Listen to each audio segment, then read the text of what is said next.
ఇప్పుడు ఈ గంజా సంబంధించినది కూడా మనకి కాకినాడ డిస్ట్రిక్ట్ వరకు మెయిన్గా అంటే మనము ఇప్పుడు నేను వచ్చి 15 months అవుతుంది. దాని ముందు కానీ కూడా సిటీ పరంగా అక్కడెక్కడ చిన్నదిగా ఉంది, కానీ మ్యాక్సిమమ్ గంజా పెడ్లర్స్ని అందరినీ అరెస్ట్ చేయడం జరిగింది. ఈ గంజా సంబంధించినది కూడా మనం 2 PD యాక్ట్ లాస్ట్ 15 monthsలో ఇంప్లిమెంట్ చేయడం జరిగింది.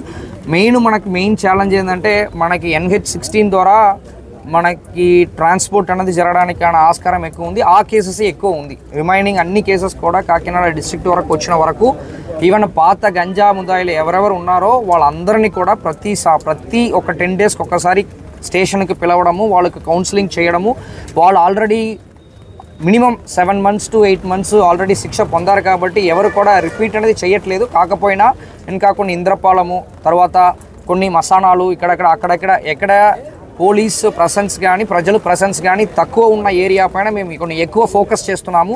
గతంలో కూడా సెబ్బుకి స్పెసిఫిక్గా ఆ టాస్క్ ఇచ్చేసి పోలీస్కి స్పెసిఫిక్గా టాస్క్ ఇచ్చేసి అక్కడ తిరగడం జరిగింది.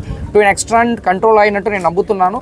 మళ్ళీ ఎలక్షన్ దీంట్లో ఒక చిన్న గ్యాప్ వచ్చింది. అది కమ్మింగ్ డేస్లో కూడా మనము ఫర్దర్గా అప్పుడు ఏమి చేస్తామో అది మళ్ళీ ఫర్దర్గా అది ఇంప్లిమెంట్ చేయడానికి ప్లాన్ చేస్తున్నాము. అదేవిధంగా మన గవర్నమెంట్ తరపు నుంచి కూడా 100 days ప్లాన్ అనేది డిస్కషన్ జరుగుతుంది. దాన్ని బేస్ చేసుకొని కూడా ఎలాగ గవర్నమెంట్ ఆదేశాలు ఇస్తుందో దాని ప్రకారం కూడా ముందుకు వెళ్ళిపోవడానికి రెడీగా ఉన్నాము. ఒకవేళ మనకి ఎక్కడైనా ఈ గంజా వాడడం గురించిన ఇన్ఫర్మేషన్ ఉందంటే మన దాంట్లో ఇమీడియట్గా మన కంట్రోల్ రూమ్కి ఇన్ఫార్మ్ చేయమని చెప్పి కోరుకుంటున్నాము. Thank you.